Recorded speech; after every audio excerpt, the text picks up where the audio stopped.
it was like looked down upon to not stay in camp. This year's Coachella, the girls built homes.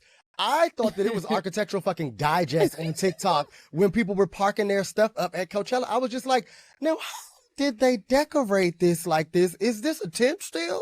We had a tent from Walmart. Like, I'm thinking that I'm on Lifestyles of the Rich and Famous. I was just like, she built this out of mud, you say? But like, I'm confused. The girls are doing some newfangled things down to the Coachella. I'm just like, what is it? But it like became a more glam fab festival. It's to be it's now an influencer heavy festival, and all that came after the Jay-Z year. Yeah. So I'm wondering how Roots will change now after having a Jay-Z year, and how it'll change in terms of the look and feel, how it'll change in the artists that get booked. Yeah. Because that is a shift. Like, an immediate one.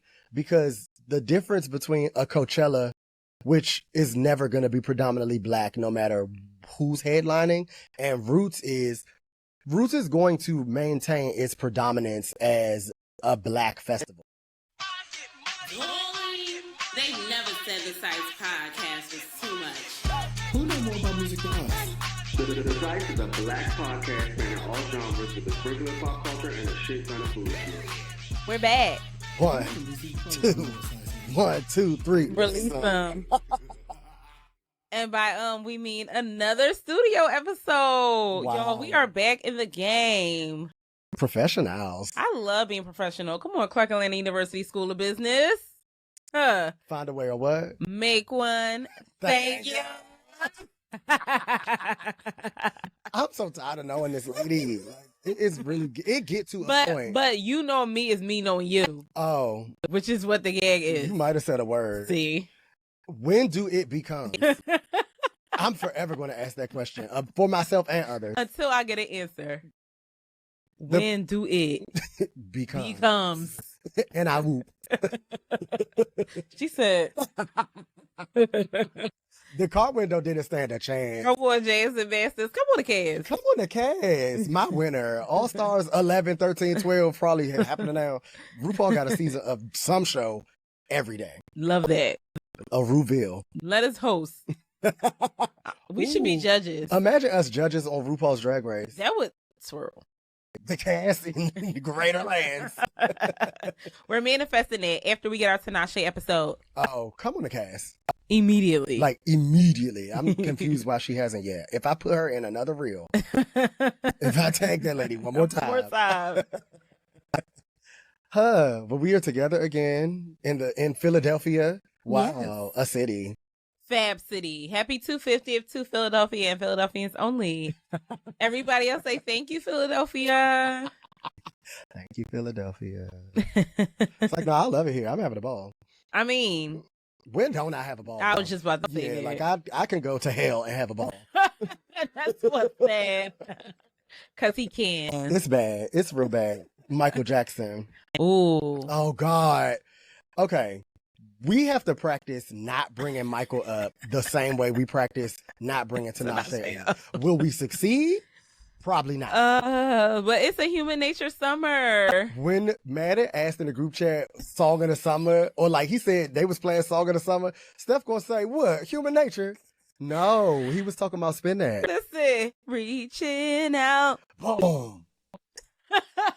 It's the TikToks where it's reaching out and then boom, be the bed. Because me. Wow. No, this one girl, she said, when I said I wasn't going out, and so it was like reaching. Now she had like a roll ball, and then at the end she had a glass, a little cocktail. She said, boom. I love it. Or like when I'm not drinking no more, and then it'd be like reaching out, boom, at the bar. Circling on my head. It's giving, he's outside. We should do one for the cast. We should. Where we gonna be? Where we gonna end up? Where do we start and where do we end up? I don't know. What's the reaching out and then what's the boom? Let's have a staff meeting about that. I was about to say, what's cherry the boom? For doom. For bloom. All right. For wombs. What? My time to hey, Jafar. When you call him butt far, Okay, we cannot laugh this entire episode. What we supposed to be talking about? Festivals. We outside. Hot. It feels like festival season. It is definitely festival season. It is concert outdoor season. You know that's my type of party. Listen, me and Jag, we already got our tickets. Where y'all going to see? We gonna see Patty. We gonna see Avery Sunshine. We gonna see Jeff Bradshaw. We gonna see. In one show is Drew Hill intro and No Question. Oh, Another show is Anthony Hamilton, Joe, and John B. Yeah. I will be reaching out. I was boom. That's what it should be. We said reaching out, we sitting at the Dell. That's funny because do be down to it. I passed the deal the other day on the way to the Roots, and I was just like, reaching out, boom. That's the name of the episode, everybody. No, it's not, but it sounded right. So but you went to Roots. I went to Roots and had a ball. We're going to have a full episode to recap that because time in the Lord. And also what I think was a historic and like a legendary year for the festival itself and the city overall. But we have a lot to say. So this ain't even about that. Yeah. I think that because of coming off of the Tales of Roots and just being like an avid festival goer, I've been having all of these different conversations about aging out of festivals and like millennials in specific. Like, how do we feel? Where do we stand? What is the da-gaga about festivals for us currently? Because it's a lot going on and a lot of people have a lot of different things to say. Yeah, well, we should start the conversation by saying we're Gen Z passing. Fair. So we have at least another 10 years of going to festivals. Yeah. And we already at aunt shows. So it's going to be a seamless transition. And I think that this kind of shapes some of the points that I'm probably going to have today. I grew up going to aunt shows. Yeah, I love an aunt show. I don't know what to tell you guys. I was 8 years old at the Dell going to see Rachel Farrell. And me at Fort DuPont Park with the aunts and uncles getting our coolers together, watching Roy Ayers. Yes, absolutely. My time to shine. Hello. Yes. It's me. Again, for the third week this summer. I used to wear Fort DuPont Park out. I was all about it. I love an outdoor venue. I don't understand why people wouldn't. I think that there is a such thing as festival culture. Yes, it is. And as people who have been to a lot of different festivals around the country, I think you have to have the muscle and the endurance and the charisma in order to attend a festival and have a good time and withstand the elements within. Yeah, because I don't think people realize that you cannot be an amateur and go to a festival and have a good time. No. Because a lot of people who are complaining about festivals, specifically Roots, which, is kind of like the heart of our aging out and millennials and festival conversation, is these people don't realize what are the, like, to-dos at a festival. Or the to-don'ts. Right. Because, like, the first to-do is get there early so you can get your spot. Y'all can't complain about how crowded it is at a festival if you got there at 4:00. Yeah. If the festival starts at 12, you should not be no later than 1:30. Who cares if nobody you want to see is there yet, which we'll talk about next. But you got to get there early to secure your spot, earn your spot. Ain't that what MC Deborah said? All the time. And I do everything that lady tells me to do. And then when you have your diverse group of friends, you got to have that one friend that's down to commit to the blanket. That's going to hold the blanket down while the music nerds rip and run to all the different stages. Or you got to set up like a specific rotation. Yes. Like if you going to pee, you going to get drinks, bring me one first and fucking foremost. And second of all, somebody got to stay. So you got to swap out. Like the girl that usually stay on the blanket, she want to get up. Who taking the blanket for her? Because I'm outside. Right. I'm doing backflips down the hill. I can't be trusted to just stay on the blanket. I'm sorry. No. I'm see somebody I know that I didn't want to see or did. And I'm going to have a time with them. Like, I don't know. You have to have, like, it's levels. Like, it's different archetypes and different people that you have to have in your group.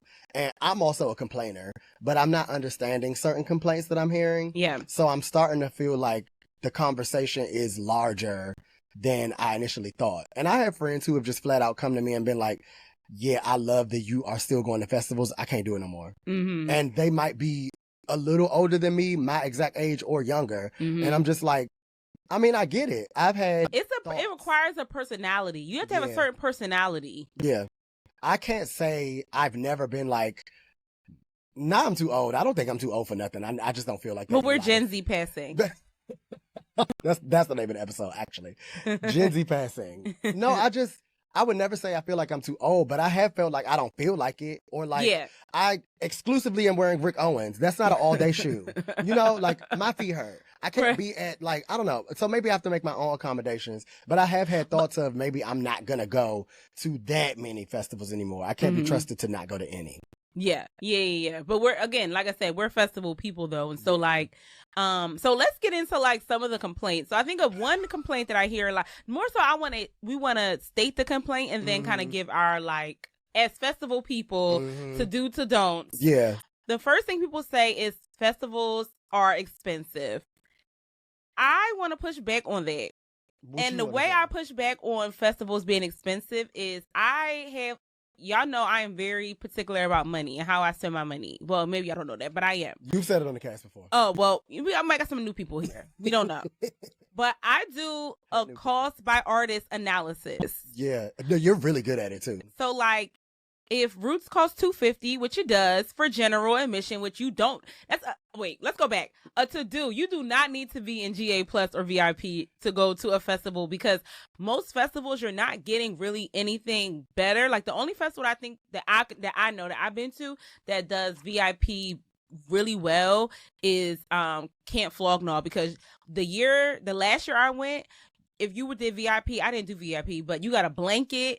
They got a section that had unlimited chicken and waffles. They got all types of free merch, and it wasn't like stupid stuff. You got a like Patagonia type blanket. Like you got all kind of stuff in your like a bag. You got a whole bag to take home. So like to me that's worth it. But like at certain festivals, VIP that isn't even a good angle. No. I feel like I'm very particular about VIP because I do think that at this point in my career, from a festival going perspective, I need to be in VIP. Roots in specific is not one of those because your cost by cost analysis, cost by artist, cost by space, all of that. Oh yeah, I forgot I was talking about that. We had to pivot to the GA part, but go ahead. It's okay. We will come back. We can always make edits. I feel like for certain festivals, if that's what you're accustomed to and that's what you have grown to, do when you're going out or whatever, fine. But it's not a must have for me at every single festival. I think that you need to know what you're getting for the additional cost and what your experience is going to be like. And if I haven't been to a place in GA yet, I'm not getting VIP yet. Right. I feel like I have to have one before. You got to walk before you could crawl. I mean, the other way around. I was walking first, so I don't know. You got to walk before you could crawl in my life, because I feel like you don't know that that's necessary. And in this economy. Listen, the people said they have the dollars. I mean, when you have the doll hairs, you could do what you want. You can do what you want when you pop in. Listen. I understand that too. Flex if that's what you got to do. It ain't tricking if you got it. All of the things. But as for me and my household, I could be Jeff Bezos and I still would be like, girl, VIP is late. Yeah, because there's some festivals where VIP you have to stand the entire time, where GA we can lay down. I took a nap at Afropunk one time because Lauryn Hill took a long time to come out. Fabulous nap. If I would have been in VIP, I wouldn't be able to take that nap. You know why? Because I would have had to stand up. I'm tired of Lauryn Hill not being on time. It was a whole thing. They let her do 2 songs and they cut that mic. It was a gag, that happened to me before with Erica. Erica came out too late and they was like, well, Chastain Park is closing, doll. And they closed right on her mohawk. Not hair was stuck in the gate. But back to the cost per artist analysis. So Roots Picnic general admission is $250. If there are at least 10 artists that I want to see on there, it's worth going because that's $25 per artist. I paid more than $25 to see K1 in Atlanta with Mark Manton. So it's like, oh, this is cheaper than I paid for this artist. Or even like Jay-Z, like, you not paying $25 to see Jay-Z nowhere. Absolutely not. Absolutely not. But I also had a ball seeing Jay-Z for the general admission price.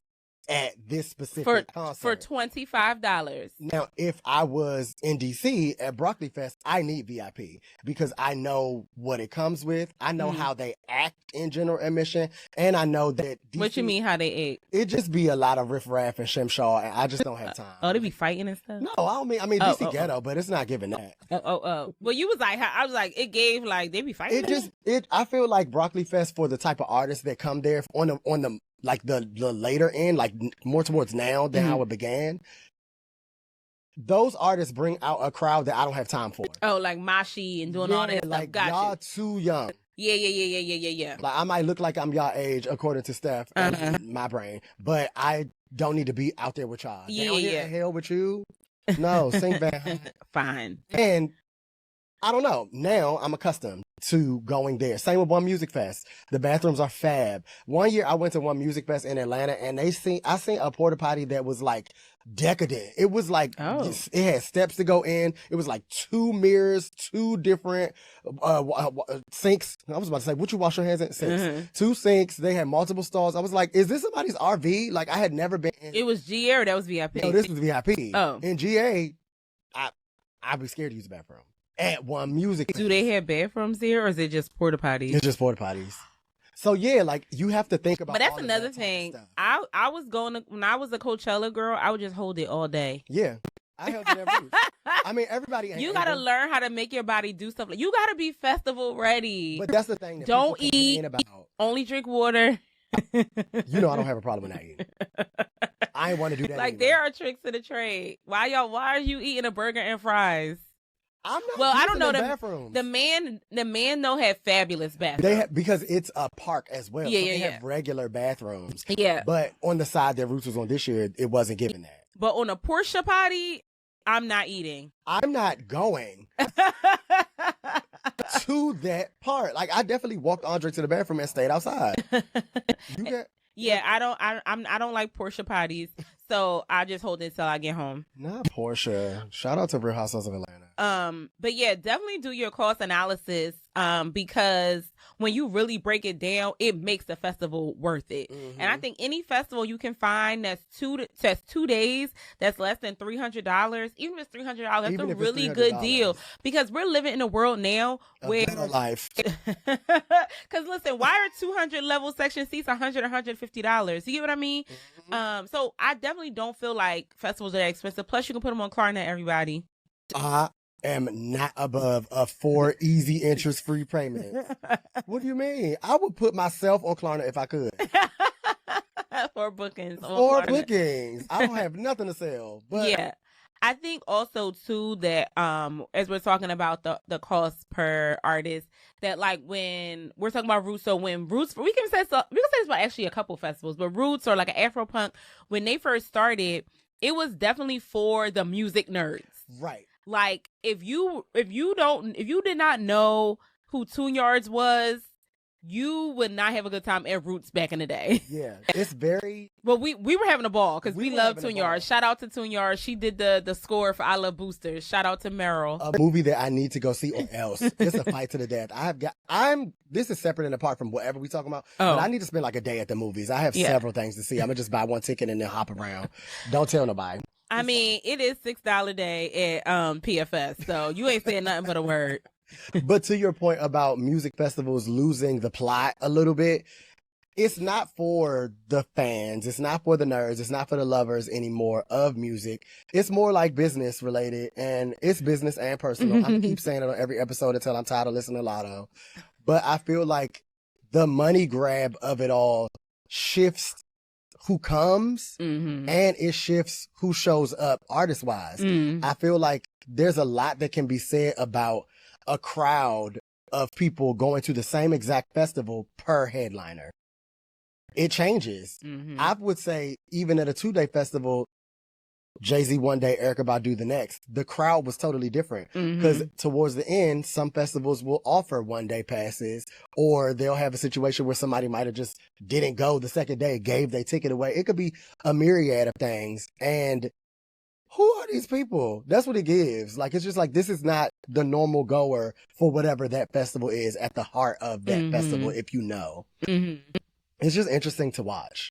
And I feel like the complaints come because of people who don't usually go and or are aging out, whatever that means. Because I think because of the conversations I've been having, aging out could also just be of the music and of the caliber of artists that's booked for whatever festival. So they're sitting it out or aging out because they might not have time for a specific type of girl. They might not have time for a specific type of rapper. And that's all that festival provides. Or they just don't feel like it. It's a mix. But I think Roots does a good job of having the newer artists and then having like the legacy artists as kind of like the draw for everybody else. You know what I mean? And that's kind of honestly why I didn't go this year, because I was like, oh, I'm literally just going for the smaller acts. You know? And the crowd changes over the course of the day at any festival. Yeah. Based on who's coming to see who. And I think that type of participation and that back and forth and that dialogue with the audience and the stars on stage also could turn someone's nose up or like change the shape of the festival too. Because there were people who called out at this specific festival how the audience was dry in certain areas. And then there's also a conversation on the other side of that where the performer has to know what type of festival they come into. Like, just because you're booked at this big festival, if you don't do your research on what type of festival it is, you don't know that you're not coming to see your fans. Your fans might not ever be at this festival. Yeah. But you want to get introduced to a new crowd, or you want to stay in your bubble. But what I think is hard is the crowd that comes to, and we could, again, speaking specifically to Roots, aren't how do you say they're not the crowd that's necessarily open to something new, right? So to your point about an artist being like, oh, this can open me up to a new audience, so even though my audience isn't here, maybe this can get me some exposure. Roots not that kind of festival. No. Like, Black millennials don't want to hear nothing new. I don't think it's sad. And Gen X either. No, definitely not. But Gen X probably know Burning Blue more than millennials, because they play Burning Blue on the old head station. They do. The old head radio station. They do. They play Tone Stiff every hour on the old head station in Philly. And they don't play Tone Stiff nowhere but that, honestly. Yeah, they only play Tone Stiff on the old head station. That's why I said, so Gen X be a little more hip open to the new. And if it sound like stuff they like, then they'll listen to it. It's definitely a more like I said, they're just more open to the idea of the new. But and I'll be like, oh, that was nice. A nice young man. Okay. Where millennials going to talk the whole performance. Loud. Talk. Angry. I don't all the way get it, because that's just not how I am from that's not the way that I receive music. So I would never be like stuck, I don't think. But I don't even know if that is the main component to the conversation. I feel like millennials and festivals, like you said, there's some, I think, research and like priority that needs to be handled before you start going to a festival, because a lot of people are just not festival people. But then there's also people who just want to go because it's wristband culture. Like, you might not be interested in any of these artists, or you might not care about what VIP provides, but you just want the experience and to say you got the wristband, or you want to flex in front of the other girls. Oh no, I gotta go here. I have the wristband. Like, that's a thing for people, just like we talked about in the club. Clubs are being inundated with sections. So I feel like festivals, concerts, anything music related is getting inundated with wristbands and what your level of wristband can get you. And that is not the same thing as going to a concert to see somebody you want to see. Right, exactly. It's completely different. Yeah, and I think that's why, you see festivals go from just these like indie artists or lesser known artists or niche artists to now there's activations and live podcasts and vendors village and all these other things, because you got to give the people that don't really care for real about the music something to do. The wristband girls, you got to give them something to do. So, you have to now expand. And the thing is, I'm not, as again, Clark Atlanta School of Business majors, I'm not mad at festivals making this financial decision to cater to who cuts the check. Exactly. If multiple people are willing to pay $1,000 for VIP year after year after year after year, they're going to prioritize that person over the hipster that's doing the Klarna paying for it. Mm-hmm. And it's no shade. I mean, I'm not saying if it's right or wrong, but I'm saying that I get why they make that decision. Yeah, it's no shame or blame in any of it. I just think that there's a sacrifice on every side. Right. So if I am the entity, if I am the concert, if I am the festival itself, and I'm the people that put this on, and I am the thing, I am sacrificing people coming that are my core fan base or my audience for the people that's going to pay for whatever I'm charging and see whoever I put on the docket versus this started for you. This was built for the people like you that like this type of music. All of that has changed now. Are you still coming on that? That's the sacrifice because I might not be coming. It's just not all the way succinctly my thing anymore. Or, I'm going to come, but I'm going to talk shit the whole time. I'm going to write a bad review. Right. I'm going to make it look bad for you now that I am here, which also happens. So it's a toss up. And I don't know if that good or bad means anything. It just is what it kind of is now. So it's just interesting. I do wonder what Roots is going to look like next year because I experienced Coachella, the Jay-Z year. That was, I think, 2010. And the crowd that was at Coachella Jay-Z night vanished. Gone with the wind, fabulous. When I tell you the only black people left in that desert was me, Roxanne, and Corinne Belly Ray. Corinne gonna stay at the show. It wasn't no black people left after Jay-Z night, right? But then we went back 2 years later 2 years later, and Coachella was a different festival. Yeah. When me and Roxanne first went, it was very much everybody wanted to camp. We all were roughing it, having a ball. Like, okay, you might be slightly dirty. Who cares? Like, we just living on the edge, being wild 20-somethings. But that Jay-Z year came, they started offering glamping. People started staying off site. Like, well, it got blacker because in the early years, it was definitely more white people there because their music was there. Yeah, that makes sense. So it's like barely any white people unless they there with they like black boo. Yeah, I mean, we did see more white people Erykah Badu Day than I expected, but because I still don't look at Erykah Badu like she has white fans, even though I know she do. That's just not who I'm expecting to see at an Erykah show and a Roots weekend. Like, go home. But at the same time, I don't know how that's going to pan out. Coachella has had Beyonce, has had Gaga, has had very, very famous people, even though they had Jay-Z. Like, it continued to like build and build and build and build and build. I don't know in black who can top Jay-Z outside of Beyonce. But it's not even like a top. It just starts to be like you'll see less indie people. Okay. Like, you're already seeing less indie people at Roots now. So I'm just wondering how that will shift like the lineup, because now it is like we going for the coin. Yeah. And the coin don't know all the people that we talk about every other week on the podcast. No. Who we would love to see in a festival. Yeah. You know what I'm saying? I feel like mainstream music and black educated culture like go hand in hand a little bit more than the niche, nuanced, indie type of artists that usually festivals are trying to foster in their very beginnings or like the early stages of whatever their like project is. And it's just interesting because those people and festival goers usually are not cross-pollinated either. Correct. Like, they're two different types of people.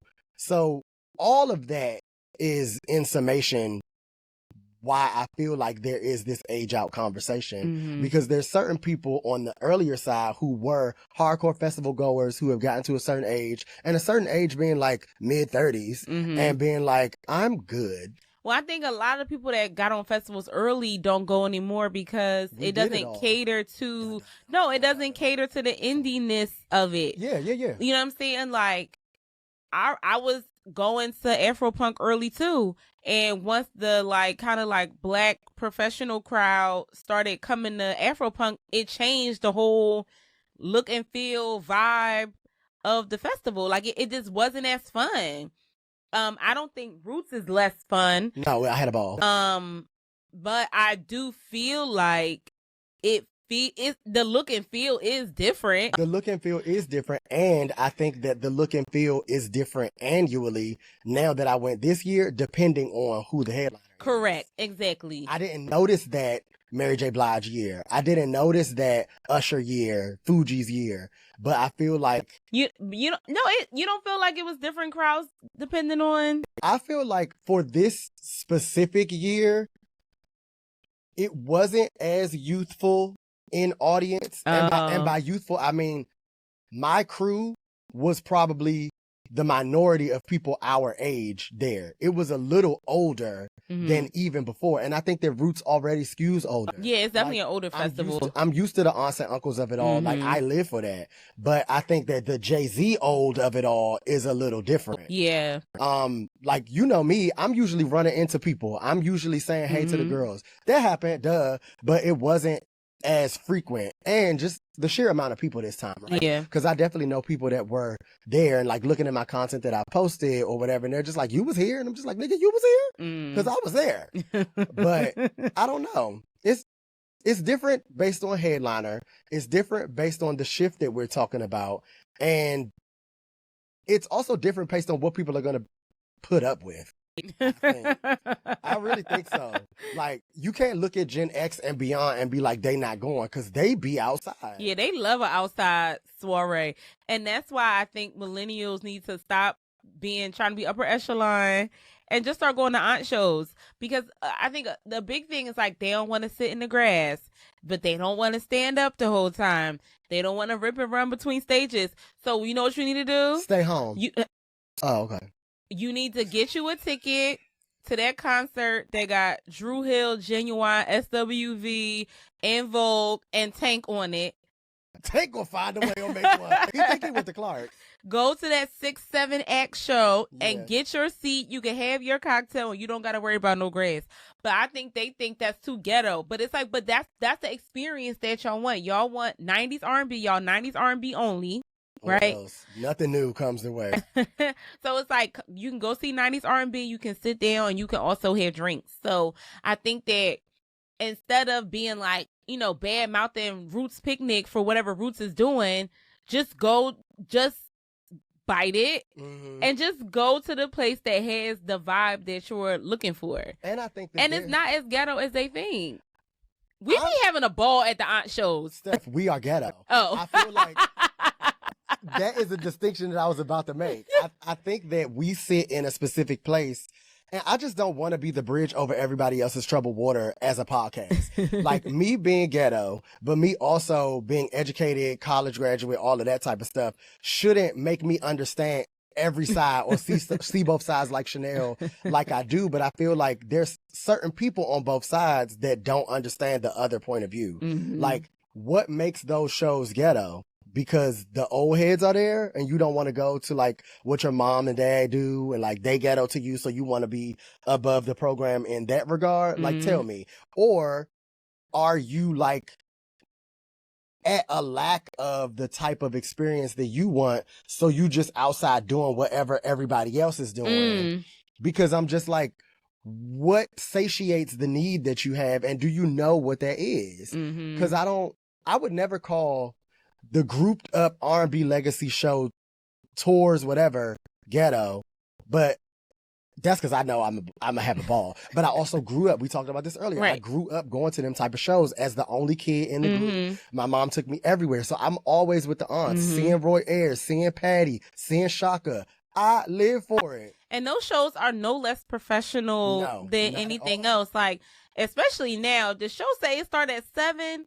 Patty on that stage at 6:59. They are timely dogs. Yeah. The old heads don't play. They are on time. It is professional. They are singing perfect pitch. So, you know, also they complain about the girls can't sing. The aunt shows, everybody at the aunt show could sing. Off. Literally taught sound better than the album. Yes. Tanya. I don't. It's weird to Justice me. for Aunt shows. It's weird to me. And like, granted, it might be some acts that you don't want to see on there, but you still go get what you pay for. And it's not going to be as expensive as seeing one of the main artists that we go see. Like, I go to all of it. So I feel like I'm really not in the conversation, but I can be a part of it because I see all of the different ways in which. But I also do this thing where I differentiate the experiences. I feel like there are certain shows where I want to sit down. If I'm going to see Ray, I would never stand up for a Ray show again. No. It's just not. It's not stand up music. No, it's not bop to the groove. It's not that. It's I want to sit down and experience the spectacle of her show because she is a fab musician. She gonna play every instrument and she puts on an evil production. I want to sit down and watch that like this is a Broadway play. If I'm going to see Janae Aiko, I could either have a seat in a stadium or I could be in her face bopping along because it's just a different vibe. She's grass amphitheater fish. She's grass amphitheater fish or stadium fish, like arena. I'll say arena because she's not at stadium level yet. But if I'm going to see Beyonce, I need a different experience. I might be down to the club level. I might be in the nosebleeds. Like I have options, but I don't feel like those accommodations are the same for every type of thing.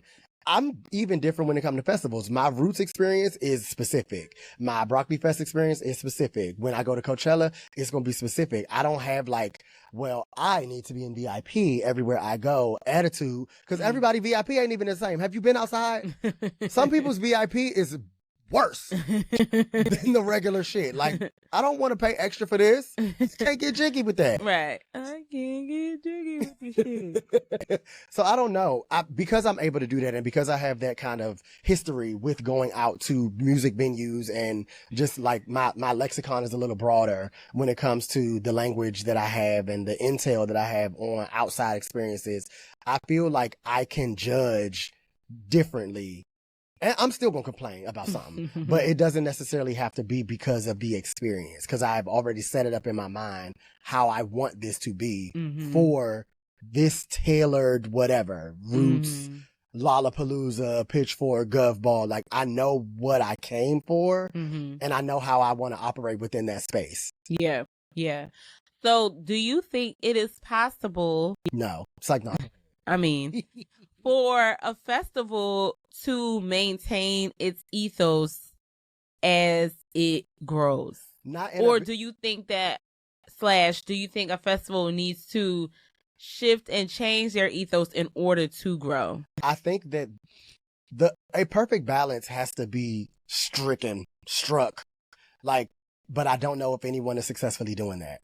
Like, I don't know of any festival that has hit that sweet spot of growth and trajectory and core fan base and heart. I don't know if that exists because if we are in it's business and personal world, in a 90s kind of world, I'm glad I got my girl. How do you do that? Like, in order to grow, like, you want to be a festival that can book Jay-Z.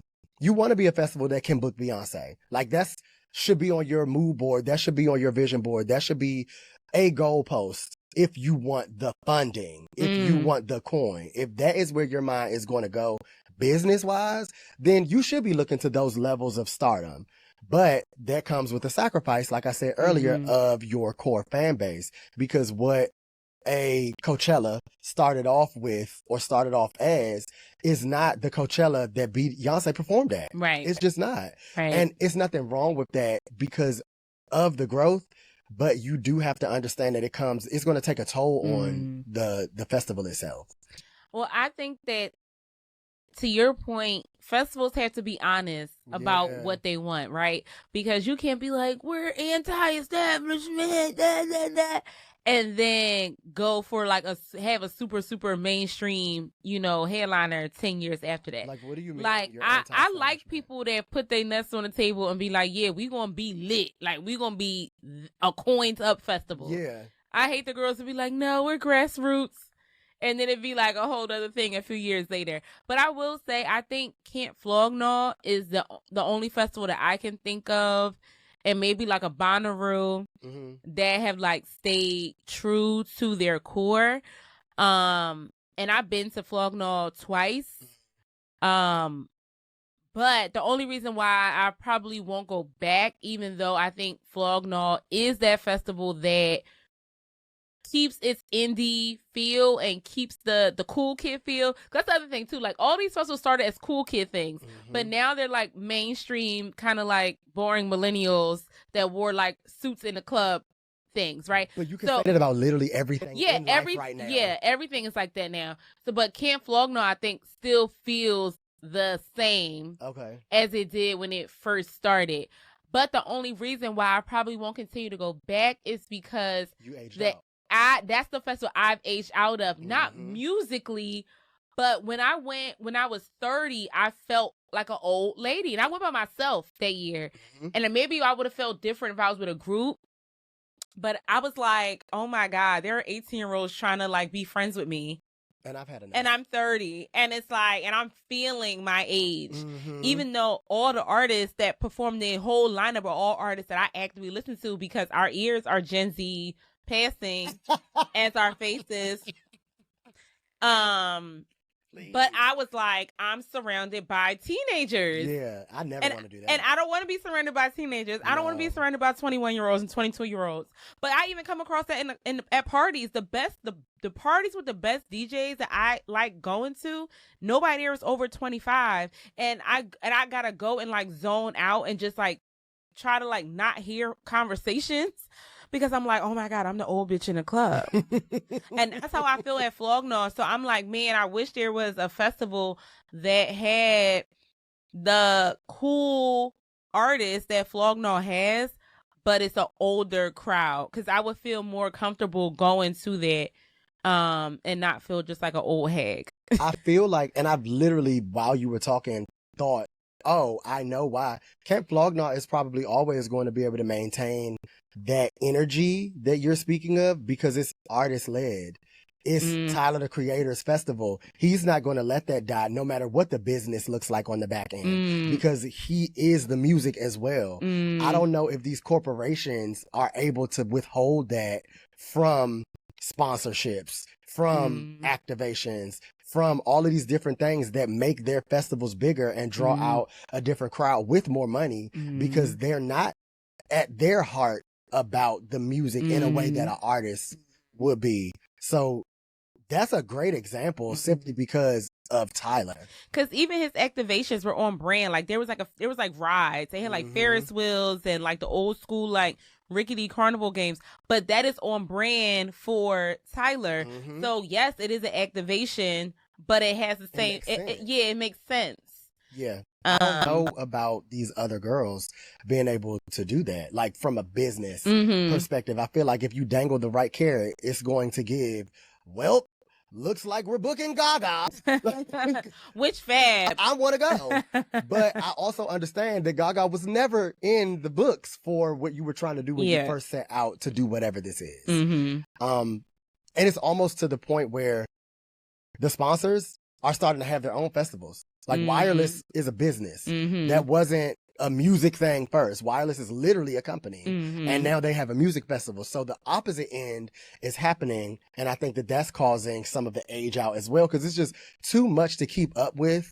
And for me, as a person that goes to concerts all the time anyway, there's certain festivals that may come up that I don't feel like I've aged out of. And I'm still like, I don't gotta go. I just seen all these people. Like I literally just seen all of these people. That too. And it's like, I don't have to deal with all of the planning and all of the get go and ready for it because I was just at K1. I was just at Kaylani. And Kaylani is about to do something that I think is going to shift that tie even further because all her fucking dates are at amphitheaters. That's a festival by itself. It's the same type of experience that I want when I go to certain festivals. So I could go see one artist and get the festival feel because I'm outside with my feet in the grass. I brought my coolers and I got my food. You just go ahead them coolers and their food. Drink coolers, but liquor is being brought to something. I can't do a sober festival. I don't have social anxiety in any way. Like, look at me, it's fine. But I also want to feel something. Sing Chris Brown. Hello. Or don't. He on my shit list still. Right now. Okay. But that's a song. It is. Sing Maida. But yeah, I don't think I'll ever stop going to festivals. I just love the festival experience. Yeah. I love getting to see so many artists from all my little pockets of interest, like in one place. I love laying down. She do. The way I don't even be sleep, y'all. I just like laying down. Yeah. I like having my feet in the grass. I just love the energy of a festival. I love, like, one thing about I'm also going to disappear from my group. Yeah. I am a disappearing act. A movie. All group activities, I'm going to disappear at one point. I love disappearing and being in my own world at a festival and just being the feeling of just like being anonymous. Yeah. Something about that I really love too. I love making a festival friend. Yeah. Because I went to Afropunk Atlanta one year by myself. Because it was homecoming weekend. Yep, And it was we stayed at homecoming weekend. Yep. And I did my 1-2 at homecoming. I booked it to Afropunk. I was in the very front row. I made a friend, and me and him had a ball. Pharrell, NERD performed. Pharrell brought him on stage. He was like, "Can you hold my phone to get my content?" And we was besties. Never talked again. Love that. I want to see his content. Was it good? Did he trust you? Let me see it. Muse don't trust my content, so Muse will probably not think it was good. If he left you his phone, it might be different. We'll chat. Yeah, no, see, he gave me his phone because Pharrell called him on stage. Okay. And he was like, "Oh, can you get it on my phone or whatever?" So, you know, I just love everything about a festival. Yeah. So I think I'm always gonna go. But I do, my hope is that there can be a festival that can exist on a long-term trajectory of being for the music nerds, being for the cool kids, being for all of us elderly that are Gen Z passing. Stop saying that. I hope that a festival like that does rise up. That's not in California. Because they be getting a lot of the R&B festivals, but everybody don't always want to go to the West Coast. I think that I understand why people say that the West Coast is the best coast, but it's not. And everybody, like I said, don't want to go out there all the time, but they do get some good ones. But the crowd that they get is like a weird crowd. Like it's no black people there. Yeah. Which I'm not somebody that needs to be around black people when I go places. Like I'm okay being the only black person. It don't bother me. But if I'm at an R&B festival, I want to be around like 93% black people. She wants to see niggas. I'm trying to figure out where the niggas at. This is for the niggas. Strictly for the niggas. Okay. And like, that's great. But you go to a California joint, it's going to be Asian.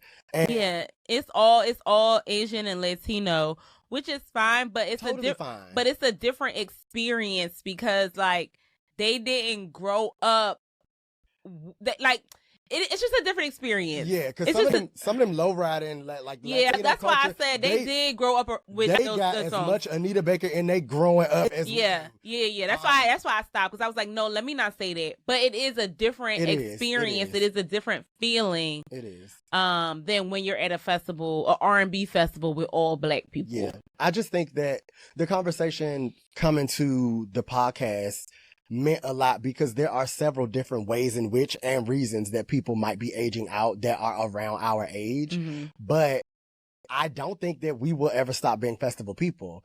I think that accommodations definitely need to be made. I'm definitely getting to a point where specific festivals that I go to, I do want a more premier experience, but I have to weigh those options and know what the other experience is first. So I still have some trial and error to do when it comes to that. And that in and of itself is a lot to think about. So I'm just not at a place where I'm aging out of them, but I do feel like, I mean, I'm at a different place in life. I can utilize that to get to a different place in the festival.